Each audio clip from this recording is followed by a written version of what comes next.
Hello Year 12s and welcome to this video on dispute resolution methods. There are 4 things that you need to do while you're watching this video. The first thing is to take the very best Cornell notes that you can. The second thing is to use the pause and rewind functions. Use the pause function if you need to stop this video to take notes. Use the rewind function if you need to go back over any information contained in this video. The third thing that you need to do is to have your vocabulary sheets open in front of you so that you can include in your vocabulary sheets the definitions of key terms and of any other words that you may be unfamiliar with. And the fourth thing that you need to do is have your summary books open in front of you.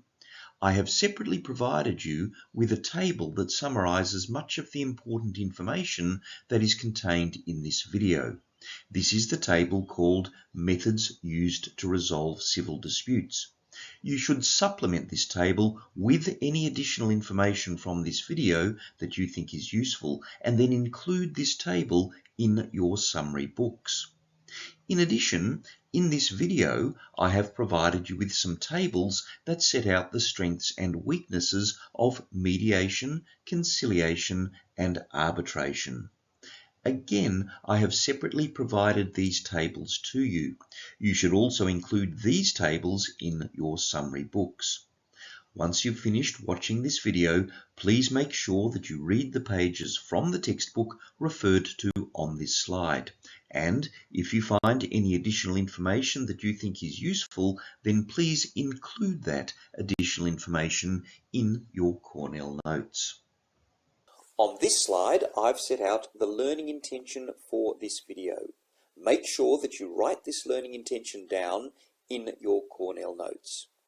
As a result of watching and taking notes on this video, you should be able to discuss the appropriateness of mediation, conciliation, and arbitration as methods for resolving civil disputes. At the end of this video, we will also be looking at final hearings as a method of resolving civil disputes. In this video, we are looking at dispute resolution methods. Dispute resolution methods are methods or ways in which civil disputes can be resolved. As I've said, we'll be looking at 4 dispute resolution methods, which are mediation, conciliation, arbitration, and final hearings. On the other hand, dispute resolution bodies are the bodies that resolve civil disputes. In subsequent videos, we'll be looking at 3 dispute resolution bodies. These are Consumer Affairs Victoria, the Victorian Civil and Administrative Tribunal, or VCAT, and the courts. It is absolutely critical that you don't confuse dispute resolution methods with dispute resolution bodies. When you're answering a SAC or exam question, you need to carefully read that question to determine whether it's asking you about dispute resolution methods or dispute resolution bodies.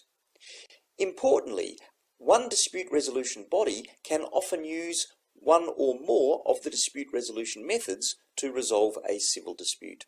For example, the courts can use all 4 dispute resolution methods, that is, mediation, conciliation, arbitration, and final hearings, to resolve civil disputes. Let's start off then by looking at mediation, conciliation, and arbitration. There are 6 points to note about these dispute resolution methods. First, mediation, conciliation, and arbitration are all methods that can be used to resolve civil disputes. They are not used to deal with crimes. Second, mediation, conciliation, and arbitration are each conducted by an independent and impartial third party.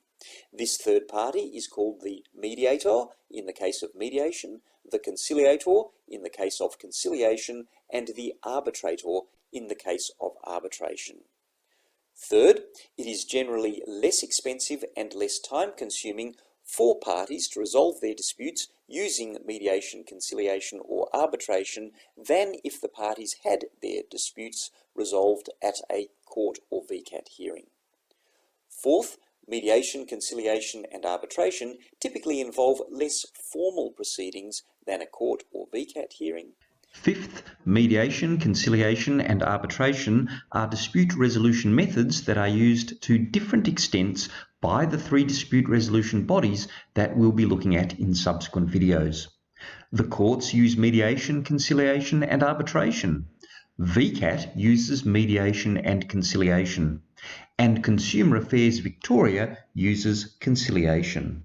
And sixth and finally, if the parties agree, then they can try to resolve their dispute using mediation, conciliation or arbitration without taking their dispute to a dispute resolution body such as Consumer Affairs Victoria, VCAT or the courts. We'll look at each of these points in more detail as we go through this video. The first dispute resolution method that we're looking at is mediation. Mediation is a method of dispute resolution for civil disputes where an independent third party, called the mediator, gives each party a reasonable opportunity to explain their side of the dispute, but does not decide the dispute for them. Look down the left-hand side of your vocabulary sheets, find the term mediation and write this definition in there. There are 5 points to note about mediation. First, the role of the mediator is to make sure that both parties are given a reasonable opportunity to explain their side of the dispute to the other party. This also means giving the parties a reasonable opportunity to negotiate about how to resolve their dispute, including by the parties proposing and discussing possible solutions to the dispute. Second, unlike in a conciliation, the mediator does not make suggestions to assist the parties to resolve their dispute. Third, most importantly, the mediator does not decide the dispute for the parties. Instead, it is entirely up to the parties to try to agree a resolution to their dispute. Fourth, the parties are able to bring support people or representatives to the mediation. Sometimes this might include a lawyer. And fifth, any agreement between the parties that is made in mediation is not binding. In other words, a party can agree a resolution of the dispute in a mediation, but can subsequently refuse to comply with that agreement. That's why, when the parties agree a resolution to their dispute in mediation, they will generally sign a settlement deed, that is a legally binding agreement, which sets out the terms of their agreement to resolve the dispute. These terms might, for example, be that one party will pay the other party a certain amount of money to resolve the dispute. A settlement deed, as I've said, is a legally binding agreement. So if one party refuses to comply with that agreement, then the other party can sue them for breach of contract and obtain an order from a court that requires the infringing party to comply with the agreement. For example, if a party agrees to resolve their dispute with the other party by paying the other party a sum of money, and if that agreement is set out in a settlement deed, then if the party refuses to pay the other party that sum of money, then the party who is owed the money can get an order from a court requiring the party to pay them that amount of money.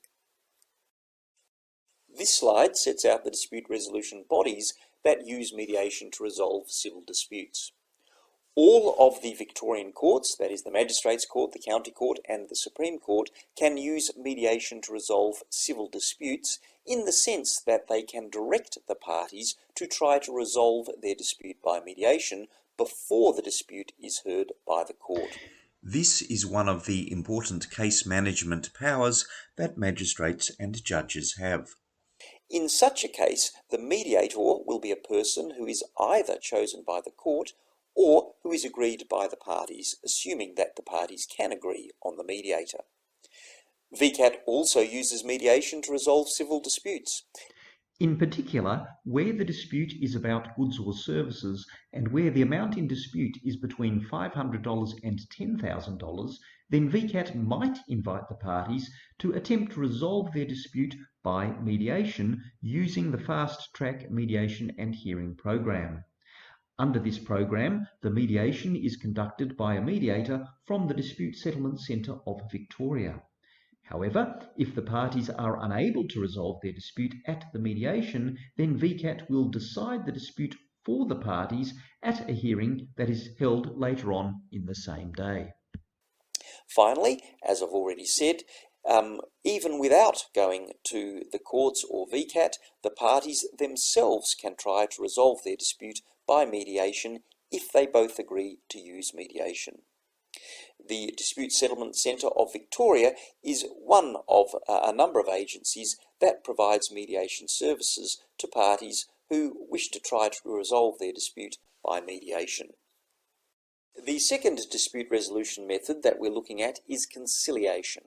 Conciliation is a method of dispute resolution for civil disputes where an independent third party, called the conciliator, gives each party a reasonable opportunity to explain their side of the dispute and makes suggestions to help the parties agree a resolution of their dispute, but does not decide the dispute for them. Look down the left-hand side of your vocabulary sheets, find the term conciliation and write this definition in there. There are 5 points to note about conciliation.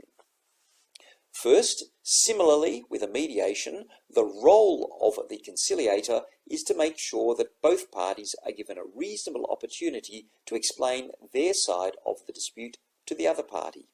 This also means giving the parties a reasonable opportunity to negotiate about how to resolve their dispute, including by the parties proposing and discussing possible solutions to the dispute. Second, unlike in a mediation, the conciliator makes suggestions to assist the parties to resolve their dispute. The conciliator will typically be an expert in the subject matter of the dispute, which should mean that the suggestions the conciliator makes are likely to be very useful to the parties. This is different from a mediation where the mediator is typically not an expert in the subject matter of the dispute. But then the mediator doesn't have to be, because the mediator doesn't make suggestions to resolve the dispute, but is simply focused on ensuring that each party has a reasonable opportunity to explain their side of the dispute to the other party and to negotiate with the other party. Third, most importantly, and also like a mediation, the conciliator does not decide the dispute for the parties. Instead, it's entirely up to the parties to try to agree a resolution to their dispute. Fourth, also like a mediation, the parties may bring support people or representatives to the conciliation, sometimes including a lawyer. And fifth, again like a mediation, any agreement that the parties reach in a conciliation to resolve their dispute is not binding on them. In other words, a party can agree a resolution of the dispute in a conciliation, but later refuse to comply with that agreement. That's why, when the parties agree a resolution to their dispute in a conciliation, they will generally sign a settlement deed that sets out the terms of their agreement to resolve their dispute. A settlement deed is a legally binding agreement, so if one of the parties refuses to comply with that agreement, then the other party can sue them for breach of contract and obtain an order from a court that requires the infringing party to comply with that agreement. This slide sets out the dispute resolution bodies that use conciliation to resolve civil disputes. All of the Victorian courts, that is the Magistrates Court, the County Court and the Supreme Court, can use conciliation to resolve civil disputes in the sense that they can direct the parties to try to resolve their dispute by conciliation before the dispute is heard by the court. This may be appropriate where the parties need a more directive approach than mediation can provide. In other words, where the parties need someone to provide them with suggestions about how they can resolve their dispute.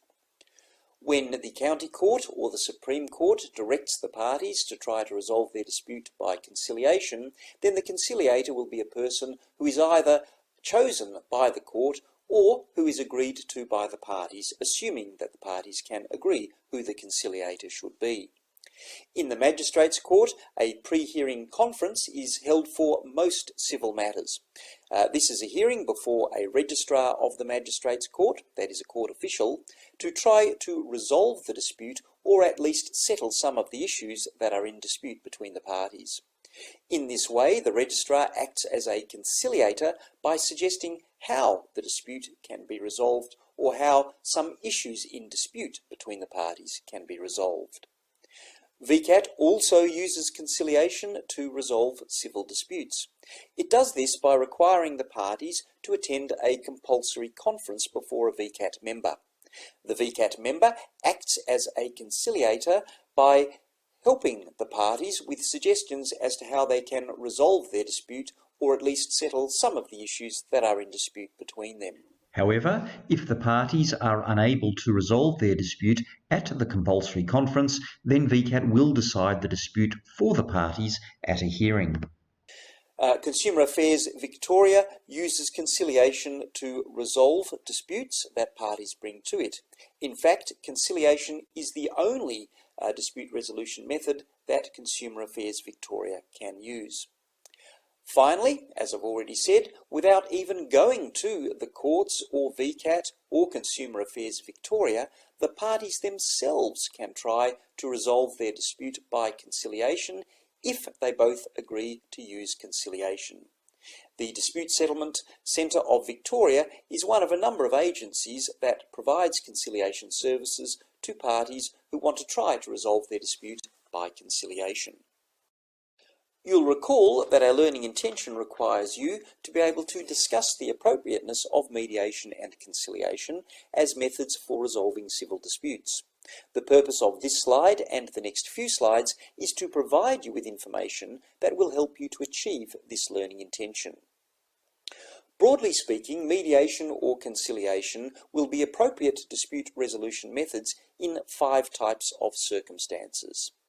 The first is where it's important for the parties to preserve a continuing relationship between them.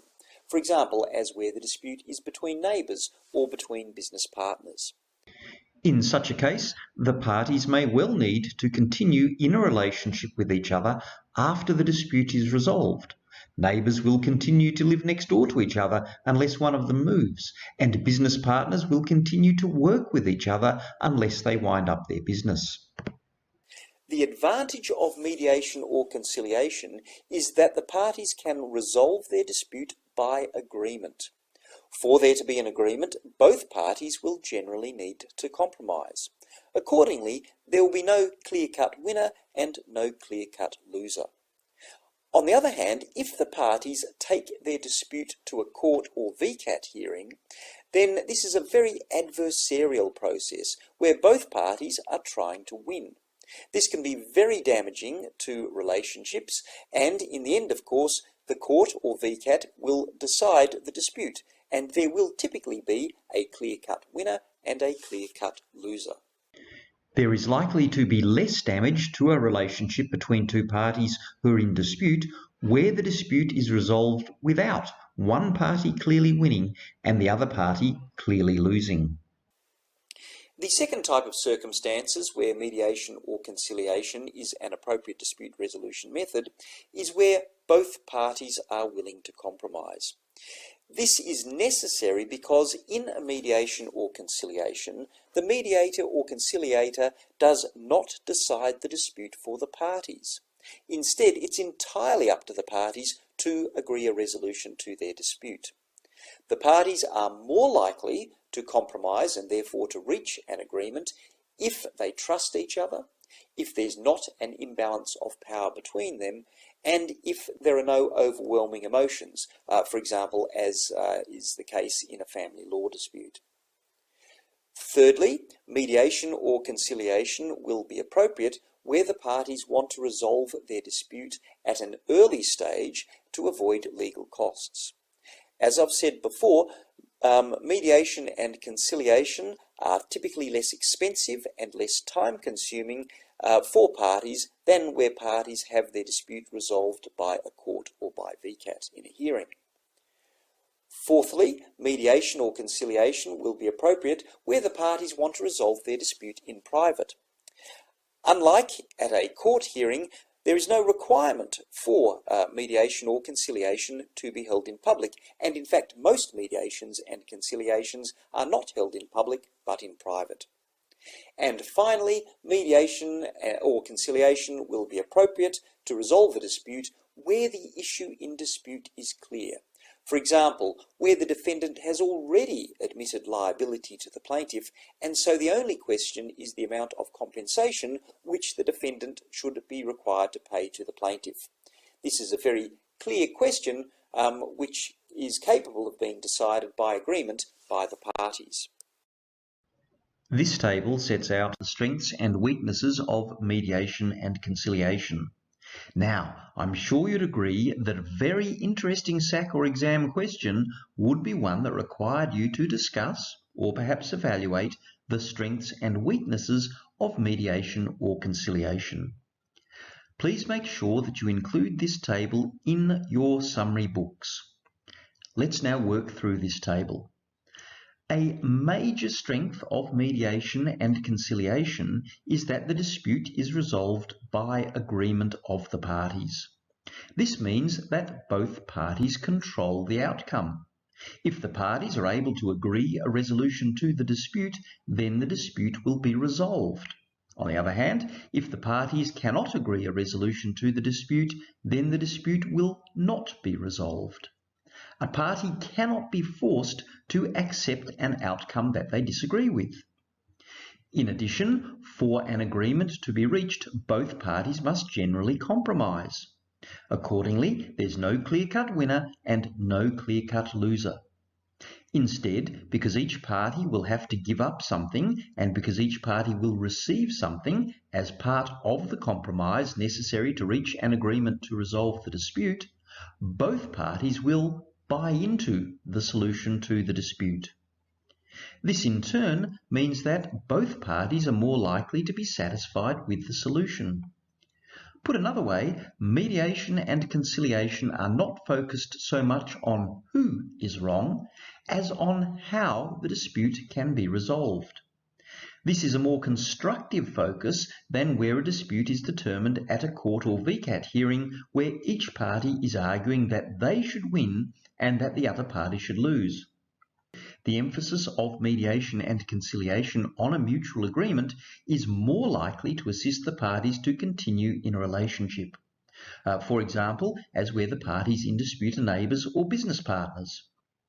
After the mediation or conciliation, they are much more likely to be able to continue in a relationship than where their dispute is decided at a court or VCAT hearing in which each party has fought vigorously to win. Finally, the fact that the parties are able to agree their own solution to the dispute also means that they can tailor that solution to meet their needs. A court or VCAT will typically make an order that a party must do something or must not do something. On the other hand, in a mediation or conciliation, the parties can tailor an outcome that suits their particular circumstances. For example, if the dispute is about loud music that a neighbour is playing, then a mediation or conciliation might result in the parties agreeing that the neighbour can play loud music while the affected party is at work or is overseas on holidays, whereas a court or VCAT order is more likely to be an order that requires the neighbour not to play loud music at all after, say, 10 p.m. at night. Having said this, a major weakness of mediation and conciliation is that the resolution of the dispute depends on the parties being able to reach an agreement. If the parties just can't reach an agreement to resolve their dispute at a mediation or conciliation, then the parties might need to have their dispute determined by a court or VCAT hearing. In that sense, they will then have wasted the time and money associated with trying to resolve their dispute through mediation or conciliation. The parties might not be able to reach an agreement for a number of reasons. A party might just be uncooperative. A party might act unreasonably, for example, by refusing to agree unless the other party caves in to all its demands. The parties might have such a poor relationship, for instance because they don't trust each other, that they are unable to properly negotiate with each other. Or the dispute may involve overwhelming emotions, such as in a family law dispute, and these emotions may get in the way of the parties being able to negotiate sensibly with each other. In a conciliation, the conciliator does give suggestions to the parties about how they can resolve the dispute.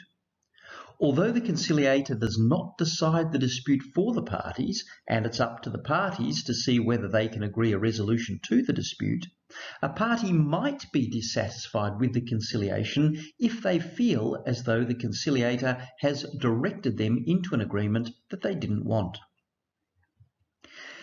Another weakness of mediation and conciliation is that an agreement reached at a mediation or conciliation is not legally binding unless a settlement deed is entered into by the parties.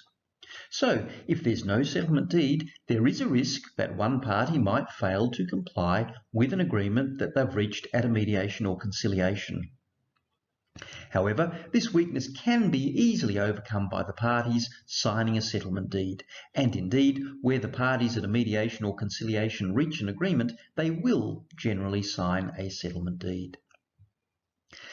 As I've previously explained, mediation and conciliation are quicker and less expensive ways of resolving civil disputes than where the dispute is decided at a court or VCAT hearing. They are quicker because there are no pre-trial procedures and because there's no queue for mediations or conciliations. That is, there's no backlog such as that which applies in the courts and to VCAT. In addition, even if the parties do not reach an agreement to resolve their dispute, the process of listening to and negotiating with each other may clarify the issues in dispute between them.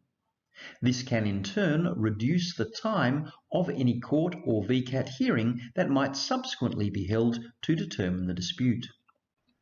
Mediation and conciliation are less expensive ways of resolving civil disputes than where the dispute is decided at a court or VCAT hearing because the parties don't require legal representation. Instead, the parties are able to represent themselves because the procedures that apply in mediation and conciliation are much less formal and much less intimidating than the procedures that apply at court or VCAT hearings. A further strength of mediation and conciliation is that the procedures that apply in a mediation and conciliation are less formal than the procedures that apply in a court or VCAT hearing. The parties aren't bound by the rules of evidence and procedure that apply to court hearings and, to a lesser extent, to VCAT hearings. As a result, the parties might feel more comfortable and less intimidated. This will be assisted by the fact that they are not in a formal courtroom. On the other hand, some parties might prefer the structure provided by a court or VCAT hearing, including through the application of rules of evidence and procedure. This might be the case where, for example, there is a significant power imbalance between the parties and the stronger party tries to intimidate the weaker party into entering into an agreement to resolve the dispute that the weaker party does not really want to enter into. We can run through the remaining strengths of mediation and conciliation fairly quickly. One strength of mediation and conciliation is that there is no appeal from any agreement that the parties may reach to resolve their dispute. After all, that agreement has been reached by the parties acting voluntarily. This means that there is finality in terms of the resolution of the dispute. Next, as I've already explained, mediation and conciliation are held in private and are confidential. This may make it easier for the parties to compromise and so reach an agreement to resolve the dispute. This is because it's often easier for a party to compromise if they're not afraid of publicity that might portray them as weak or that is critical of their case. Mediation and conciliation will also suit parties who do not want their dispute publicised. Having said this, a party might sometimes want the dispute and its outcome to be publicised. This may be the case where one party wants to make a point, for example, that the dispute was caused by the other party acting inappropriately. or where one party wants the outcome of the dispute known so as to restore that party's reputation. For example, as where the dispute is about whether one party has been defamed by the other party. Another strength of mediation and conciliation is that they free up the time and resources of the courts and VCAT to deal with other cases. This is because if the dispute can be resolved without resorting to a court or VCAT hearing, then the time and resources of the courts and VCAT are not taken up with determining that dispute. This increases access for these other cases to the courts and VCAT. The final advantage of mediation and conciliation is that the mediator or conciliator is an independent and impartial third party. This means that the parties should feel satisfied that their case has been given a fair hearing. The third dispute resolution method that we're looking at is arbitration. Arbitration is a method of dispute resolution for civil disputes where an independent third party, called the arbitrator, listens to both sides of the dispute and makes a decision that is binding on the parties. Look down the left-hand side of your vocabulary sheets, find the term arbitration and write this definition in there. There are 5 points to note about arbitration. First, the arbitrator must ensure that both parties are given a reasonable opportunity to present their case. Second, the arbitrator is not bound by the rules of evidence and procedure that apply in the courts. Instead, the parties can agree their own rules of procedure to apply to the arbitration, and so arbitration tends to be less formal than a court or VCAT hearing. Third, unlike mediation and conciliation, the dispute is resolved by a decision made by the arbitrator. That is, the dispute is not resolved by agreement between the parties. This decision of the arbitrator is called an arbitral award. Fourth, the arbitrator's decision is binding on the parties. And fifth, because the arbitrator's decision is binding on the parties will typically be represented by lawyers because they want to make sure that their best possible case is being presented to the arbitrator. This slide sets out the dispute resolution bodies that use arbitration to resolve civil disputes. Where the civil dispute is for less than $10,000 and is brought to the magistrate's court, then the magistrate can decide to resolve the dispute by using arbitration, and this is the dispute resolution method that magistrates will normally use to decide these very small kinds of disputes. In such a case, the magistrate is the arbitrator. The difference is that, unlike a hearing in the magistrate's court, the rules of evidence and procedure do not apply when the magistrate is acting as an arbitrator. The County Court and the Supreme Court, as well as the Magistrates' Court for civil disputes of $10,000 or more, can use arbitration to resolve civil disputes in the sense that they can refer the dispute to arbitration. That is, they can direct that the dispute is to be resolved by arbitration. However, because the arbitrator's decision is binding on the parties consent is required for this referral. If this weren't the case, then the parties would be being deprived of their right to have their dispute determined by the court. In such a case, the arbitrator will be either chosen by the court or agreed by the parties, assuming that the parties can agree on the arbitrator. Note that VCAT does not use arbitration as a dispute resolution method. Finally, as I've previously said, without even going to the courts, the parties themselves can agree to have their dispute resolved by arbitration. The Victorian Bar Dispute Resolution Scheme is one of a number of bodies that provides arbitration services to parties who want to have their civil disputes resolved by arbitration. You'll recall that our learning intention requires you to be able to discuss the appropriateness of arbitration as a method for resolving civil disputes.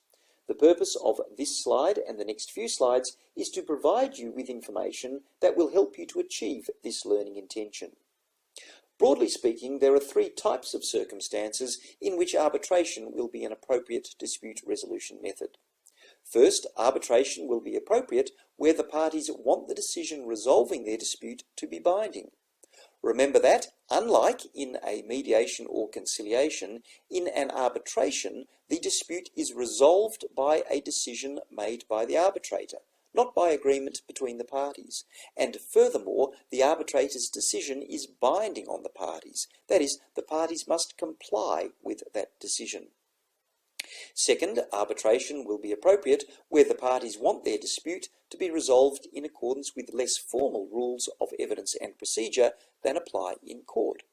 Remember that the arbitrator is not bound by the rules of evidence and procedure that apply in the courts, and instead the parties can agree their own rules of procedure that are to apply to their arbitration.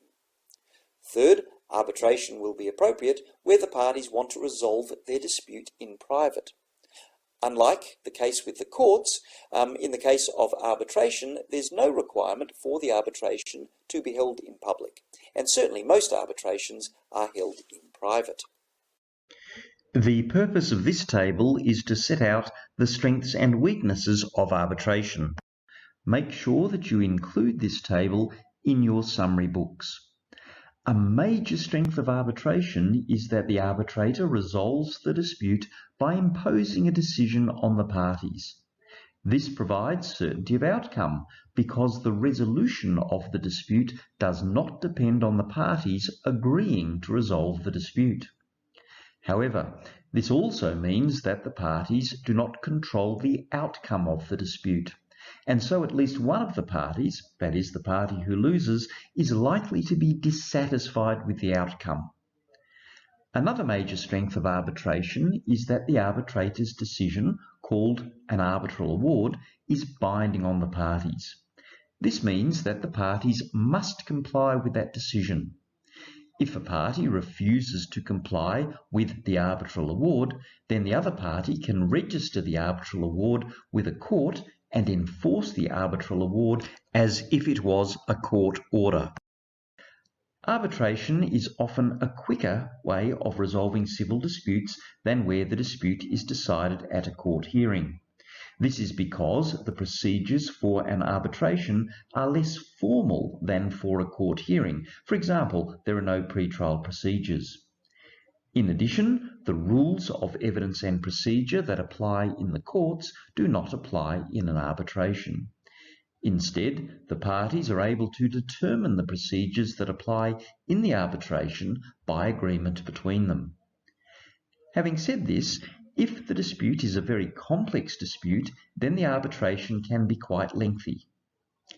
Arbitrations are also often quicker than court hearings at resolving a dispute because there's no backlog such as that which applies in the courts. Arbitration is sometimes a less expensive way of resolving civil disputes than where the dispute is decided at a court hearing. This will be the case if the parties represent themselves. A party can represent themselves in an arbitration because the procedures that apply in an arbitration are less formal than the procedures that apply for court hearings. In particular, the rules of evidence and procedure that apply in the courts do not apply in an arbitration. Instead, as I've said, the parties can agree the procedures that are to apply to their arbitration. Where a party represents themselves in an arbitration, they will save the cost of a lawyer. Having said this, because an arbitrator's decision is binding on the parties will typically be represented by lawyers at the arbitration. This is because the parties will want to ensure that they put their best possible case forward to the arbitrator. Of course, where lawyers are involved, legal fees tend to be a significant cost. In addition, if the dispute is a complex dispute, then the arbitration is likely to be correspondingly more costly, not least because the more complex the dispute is, the higher the legal fees will be.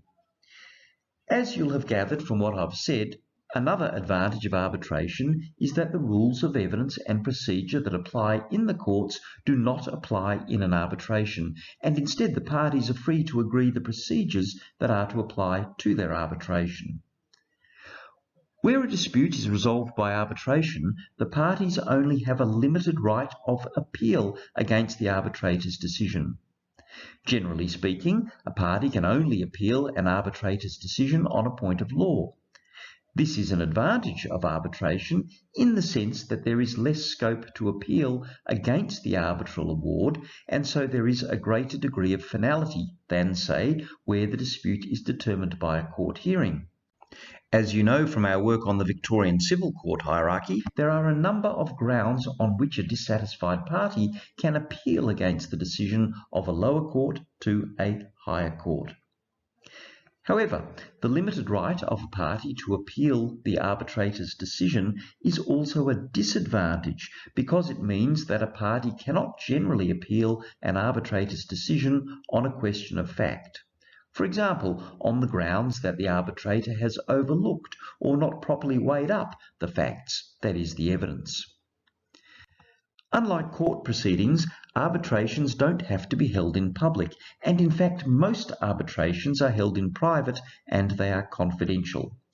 This is a strength because it suits parties who do not want their dispute publicised. Having said this, a party might sometimes want the dispute and its outcome to be publicised. This may be the case where one party wants to make a point, for example, that the dispute was caused by the other party acting inappropriately, or where one party wants the outcome of the dispute known so as to restore that party's reputation, for example, as where the dispute is about whether one party has been defamed by the other party. Another strength of arbitration is that it frees up the time and resources of the courts and VCAT to deal with other cases. This is because if the dispute can be resolved without resorting to a court or VCAT hearing, then the time and resources of the courts and VCAT are not taken up with determining that dispute. This increases access for these other cases to the courts and VCAT. It is also a strength of arbitration that the arbitrator is an independent and impartial third party. This means that the parties should feel satisfied that their case has been given a fair hearing. The final strength of arbitration is that the arbitrator is typically an expert in the subject matter of the dispute. So, for example, if the dispute is about an engineering matter, then the arbitrator will typically be a qualified engineer. This is a strength because it means that the parties don't have to spend time and money on educating the arbitrator about the subject matter of the dispute. The fourth dispute resolution method that we're looking at is final hearings. A final hearing is a method of dispute resolution for civil disputes where a court or VCAT member listens to both sides of the dispute and makes a decision that is binding on the parties. Look down the left-hand side of your vocabulary sheets, find the term final hearing and write this definition in there. Now, even though we refer to this dispute resolution method as a final hearing, it is still possible for a party who is dissatisfied with the decision made at that hearing to have the decision reviewed by appealing it to a higher court. In this regard, you need to be familiar with the Victorian civil court hierarchy, and in particular with the operation of appeals in the Victorian civil court hierarchy. Nonetheless, we refer to this dispute resolution method as a final hearing because the decision made at that hearing is binding on the parties unless it is subsequently reversed on appeal. In later videos, we will be looking at the strengths and weaknesses of VCAT and the courts, which will also involve us looking in more detail at court and VCAT final hearings. On this slide, I've included some tips that you should remember about dispute resolution methods. First, mediation, conciliation, and arbitration are only used to resolve civil disputes. They don't apply in criminal cases. Second, make sure that you don't confuse dispute resolution methods with dispute resolution bodies. Mediation, conciliation, arbitration, and final hearings are all dispute resolution methods. Consumer Affairs Victoria, the Victorian Civil and Administrative Tribunal, and the courts are dispute resolution bodies. Now, a dispute resolution body may use more than one dispute resolution method to resolve civil disputes. For example, as we've seen, the courts use all 4 dispute resolution methods, that is, mediation, conciliation, arbitration, and final hearings, to resolve civil disputes. You need to read a SAC or exam question carefully to decide whether it is referring to dispute resolution methods or dispute resolution bodies. It makes no sense, for instance, to try to compare dispute resolution methods with dispute resolution bodies. However, it does make sense to try to compare the different types of dispute resolution methods or the different types of dispute resolution bodies. So, for example, you could compare mediation with arbitration or conciliation with a final hearing. Similarly, you could compare Consumer Affairs Victoria with the courts as dispute resolution bodies. What you can't do, though, is compare a dispute resolution method, such as mediation, with a dispute resolution body, such as the Victorian Civil and Administrative Tribunal. Third, in both mediation and conciliation, the dispute can only be resolved by the parties reaching an agreement between themselves. There is no decision.